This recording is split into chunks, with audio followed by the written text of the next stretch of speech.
What it do, what it do, what it does, what it do. I'm excited. You know what we doing right now, right? You know I got a toast to the legend right here, right? Sure. This is Nino, right? Nino, get it right, from Ghetto Mafia. Right. First independent artist group from ATL. I mean, this is history right here, right? This we in Mississippi. We in Mississippi. I'll drink a little bit, so I was gonna say the MI crook later, but I don't want to talk about that right now. But we in Mississippi, Columbus, Mississippi. So that's super dope. Shout out to everybody that came out last night. Shout out to D James. Shout out to Industry Plug. We having a good vibe right now. That's right. Nino, how you doing today? I'm doing pretty good, man. Can't complain, man. Life's great. Man, it's an honor to talk to a legend, and you've been doing your thing for many years. Many years. You started at ATL. Started in Atlanta, Decatur, Georgia. Decatur, Georgia. They say Decatur where it's greater. Why is Decatur greater? Man. Why is that so big? The grass is green over there. It's just that, because of Ghetto Mafia is what we say Decatur greater. Because, independently we put Decatur on the map. Okay. And made it worldwide, you know what I'm saying? So that's why we be saying Decatur is greater. That's dope. So when did you start, and how did y'all start? We started in 1994. That's Okay. when Ghetto Mafia launched. It was actually 5 guys in the group. Okay. You know what I'm saying? And end up being Nino and Wick. We the one to stay down with it. That's what's up. We had belief in ourselves that we was going to make it one day. Yeah. And we kept grinding. You know what I'm saying? For over 20-something years, you know what I mean? Got you. So you was around with Freaknik. So you was one of the... Hell yeah. So how was that? Man, Freaknik crazy. What? Come on, man. How has Freaknik influenced your Ghetto Mafia style? A lot. Well, the tempo.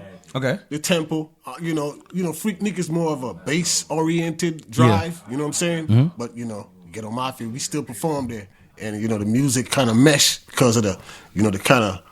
settled flow that Ghetto Mafia got. Yes. Fits in with any style of music. Nah, I definitely love it, and I'm happy to be talking to you today, because how was music in '94? Oh man, it was hard. It was original. Okay. It was authentic, and I think guys was more putting their heart and soul into the music more. Got you. Around them. That definitely makes sense. Do you feel like right now in this time and era, the music has changed from the energy it is now, or you feel it's more about money? I mean, it's definitely more about money now, but I think the energy has changed a lot. The tempo has risen, and believe it or not, I like the tracks at the tempo of today. Okay. You know what I'm saying? It's just that I think artists should be a lot more creative in their music. And why you think it's not that much creativity no more? Because if you're talking about just money, it's just simple. Cars, house, jewelry. What's next? Right. You see what I'm saying? So that's why, So who influenced you? Like what gave you the drive to say, I'm gonna do music? The drive, man. You know who gave me a lot of drive to do music? Wicked Ghetto Mafia. Okay. Because he was actually already, into the craft, writing, trying to pursue. I wasn't, you know what I'm saying? I was more of a street nigga, sell dope, you know what I'm saying? Shoot a little hoop, you know what I'm saying? Got you. But he got me into it. Okay. You know what I'm saying? But the people who I used to look up to before I start rapping, I want to say guys like Scarface. Dope. You know what I'm saying? NWA. Okay. You know what I'm saying? Of course, Tupac. Yeah. Those guys. You know what I'm saying? Is there anybody that you wanted to work with that you didn't get the chance to work with? Anybody who I wanted to work with. I want to say Pimp C. I think us and Pimp C was going to do a track together. Okay. As a matter of fact, we Ghetto Mafia was on a tour with UGK one time. That's dope. Pimp C actually came to our hotel room, knocked on the door. I looked out. It was Pimp C. I swear to God, it was Pimp C. That's dope. And he came in and that's right before he passed too. Oh man. And he was like, man, I love y'all. I gotta let y'all know, man. I know every word for every song y'all done put out, blah blah blah. He said, man, I gotta show my respect. So, and he was talking about a collabo, and then what I'm saying. So that'd be phenomenal. Said Pimp. You know what I'm saying? That'd be phenomenal. Mm-hmm. What separates Ghetto Mafia from other groups in Atlanta? Separate our style, the originality. Okay. You know what I'm saying? Storytelling. Got you. a lot of artists can't storytell because you got to be creative. You got to dig down. You're right. You know what I'm saying? You got to make it make sense. Absolutely, it's important. It's important. Yes. You know, so I think that's what separates us from a lot of artists. Do you feel that Outkast have, or do you feel like Outkast got more shine than y'all because they had a big machine behind y'all? Oh, definitely. They had, you know, LA Records. So, you know what I'm saying? so LaFace. From what I understand is y'all sold more than Outkast in Atlanta, but Outkast sold more than y'all worldwide. Right. Because that's the machine. That's the machine. That's the distribution. You in every city, every state, every corner store, you could go right there and get our album. It's still 30-something states you can't get Ghetto Mafia album, but you can get it in the rest. See, that's interesting. So the business model right now, do you feel is the same? Because I know it's 2024 right now, and you said 94. So the business model was the machine behind you. Do you feel today you still need that big machine behind you to get to the next level? You don't really need that machine because you got internet now. Okay. You got all these different, DistroKid, Amazon, iTunes that you can put out music and get there, but you can't really make money like you used to putting out an album. You know what I mean? Because streams, you gotta get a million streams to make $10,000. Yeah. Do you? How do you feel about that? Because that's something. Because as being a pioneer and starting so early in the business, and now it went from record sales to go out touch the people to now you can sit at home and just get streams all day and don't be talented. How do you feel about it? Man, that's just a quicker way of stealing money. Okay. That makes sense. You know what I mean? And you, how can you tell how much streams you have done? That's another thing too. You can't tell. This is something you can't tell. But album, you could track an album and know how many you sold and know what you're getting. But streams, you can't. See, because I heard back in the days, a lot of labels used to rebuy the album and resell it, or give it away. Right. They said that they sold a platinum, or they'll buy 900,000 copies, make it look good, right. And how is that now? Because the industry is so like fickle. And how would you describe it? How would you describe the industry now? Because with the streaming, you got bots, you got social media, you got so much. You could buy plays, you could buy. No, man. How do you feel about the industry as a whole right now? I don't feel good about the industry. I think the industry is really crooked right now. Okay. To where that you can't make any money putting out music no more. Okay. You gotta find a different platform. You gotta find a different way of making money off your music. It's better off selling your music out your trunk. I definitely agree with money. But do you feel like that model still works? Because selling out, for instance, if you're independent, how are you gonna make any money putting out any music on streaming and those websites? How are you gonna make any money if you're only doing a certain amount, 40,000 streams? No, I agree. How you gonna make it in? You don't really make no money or streaming no more. No money. And it seems like record sales is down. Right. Because a lot of big artists is not selling like they used to. Right. A lot of artists are selling like they used to. There's a lot of artists that I was watching. I don't want to say their names today, but it was an artist that was on a major label. Right. He sold 90,000 at one time. Now he's independent. He sold 6,000. Right. He had the popularity. Right. So like, what can you do differently now that could really make sense and make an impact? You gotta find a way to promote your music, reach your followers. Yes. You know what I'm saying? And core fan base. Right. And appeal to your fan base and push your music that way. Yeah. Once you got a good, strong fan base, man, and you putting out good quality music. That's important as well. You gotta make them wanna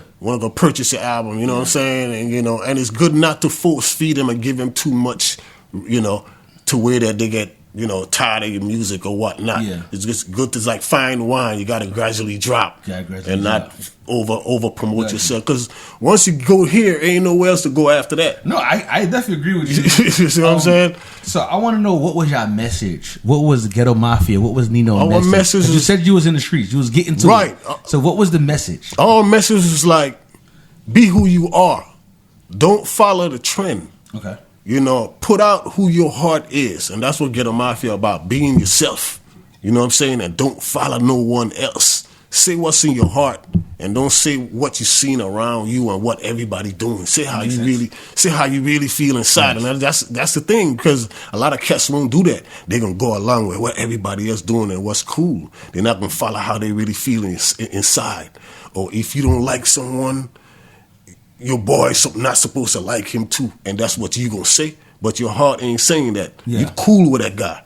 But because your boy don't like him, you gonna act like you don't like him neither. That's you see what I'm saying? That's the interesting part about how the business is, how right, social media is. Right. It makes it so competitive where I don't want to work with you because I don't know you, or exactly. my friend got a problem with you, I got a problem with you. Right. You see what I'm saying? It hurts the business as a whole. So it hurt the business at all. For instance, with the Snoop and Tupac thing, when Pop was beefing with Puffy, Snoop was cool with Puffy. Yeah. You see what I'm saying? So he expect right. You see what I'm saying? The same thing with the, you know what I mean? Same thing with the music. Just be who you are. Snoop was being who you are. You know, he's like, man, I'm cool with Puffy. I ain't gonna be mad because he mad with Puffy. You know, blah blah blah. I'm gonna be cool. You know, blah blah blah. So I just think Ghetto Mafia music is just put out. You know, be yourself. Nah, I got you. So in 2024. What message or what delivery are you willing to give to the people? 2024? Yeah, because you know from 94 you say you was in the streets, and then now we in 2024. So what's different between now than it was when you first started? It's just like it ain't nothing too different. We still talking about the core values of what's going on in the streets, and not just in the streets, like in the media. Okay, you know what I'm saying, and stuff like that. But like I've just upgraded the music, better tracks. Fresh lyrics, got you. But I'm keeping it banging in the trunk because at the end of the day, I want to hear a tight, hardcore, gangster-ass album in my trunk, and that's all I want to hear. You know what I'm saying? I got because it's entertainment. Yes, it is. You see what I'm saying? Yes. You know, Eazy-E or Ice Cube? I go Eazy-E. You see what I'm saying? Because it's a gangster shit. You see what I'm saying? I just want a banging ass album, bro. I got you. You see what I'm saying? And that's how I'm trying to keep. I'm just trying to keep it gangster. I ain't gonna say I'm trying to just be out there violent, killing people and and stuff like that. Because we never did that. All our music was like a storyline. Okay. If you on a robbery or somebody pulling you, how you gonna defend yourself? And that's the type of music that we make. Yeah. You see what I'm saying? Not just going out randomly killing folk, stuff like that. No, you see what I'm saying? I get it. So, we'll get your opinion on what's going on in Atlanta right now. How you feel the state of hip hop is in Atlanta? Man, Atlanta needs to step their game up right now. Okay. Artists need to be a lot more creative. You know what I mean? I still think a lot of artists is following what everyone else is doing, and I think right now they sinking, and that's why Ghetto Mafia. That's why we came back. I got you. We came back to really save the streets of Atlanta. That's what I'm talking about. They back. You know what I'm saying? Like for real, for real. If you could name 3 artists right now that you would want to work with from Atlanta, who would it be and why? 3 artists that's a hard one. So much talent in Atlanta too. So much talent in Atlanta. I want to say I'll do a song with Jeezy. I know Jeezy. Shout out to Jeezy. Yeah. As a matter of fact, when Jeezy was doing that Trap and Die, he was living in a studio. Okay. And I went there and I was, sort of like sitting in and watching him do his thing at the time. That's dope. And stuff like that. But I like, most definitely Jeezy. And the reason why, because his shit tight. Yeah. You know what I'm saying? His music makes sense. He a hustler. He a hustler. He put all into it, and he's a real street cat. So I want to say Jeezy, and I want to say next maybe Outkast. Okay, shout out to Outkast. As a group, shout out to Outkast because they it's only right. It's only right. That's only right. At one, that's legendary. And at one point it was just Ghetto Mafia and Outkast. Yeah, I think that's long overdue. Did you ever? You see what I'm saying? We never did a track together. Yeah, that's stipulation with the label. You know what I'm saying? Yeah. Listen, Outkast, y'all tuned in right now. We got to make this work. Ghetto Mafia, Outkast. This is only right. It's history. For sure. It's for Atlanta. Mm-hmm. It only makes it great. Right. And who's your last pick? Outkast and the last pick. Ooh, that's a tough one. Last pick. I got to throw, let me chill Tip in there. Okay. I'm going to chill Tip in there because shout out to T.I., man. Yeah. T.I. done his thing. He represent, carry the crown. Big up to the king. You know what I'm saying? T.I. That's what and because his music is sort of like Ghetto Mafia, I think we passed the torch to him with that trap, Nah, I love it. I want to ask one more question about Atlanta. How do you feel about Fonnie Lewis, with everything going on in the news with her? Oh man, that's she coming at the Trump. She's coming at the Young Thug. Right. She got a lot of stuff going on in the media. Right. How do you feel about her right now? Oh man, I'm kind of. It's too early to judge. Okay. I'm kind of up in the air. I'm hoping what they're saying about her is not true. Oh nah, they got facts. I love Fonnie, man. I love Fonnie, man. Come on, I like that lady. You know what I'm saying? But if they're saying it is what it is, you know what I'm saying? They're gonna have to get a boot. But man, I hope not, man. Because like I said, I love Fonnie, man. Man, listen. Nino, Ghetto Mafia, you heard it first. Any last minute shout out you want to do? Hey, man, big up to Gangsta Wick, man. Big up to the whole A. The Cater Way is greater, man. And big up to the homie, man, industry plug, man, Timo James, man. We on the rise. Man, you know what it is, industry plug, Ejay the DJ. We in Columbus, Mississippi, doing what we do. We out here sipping. Cheers. Cheers to success, working real hard. Shout out to everybody rocking with us. Keep it locked in tune. You know what it is, Ejay the DJ. I'm outside, no sidewalks. What it is, what it does. What up, though?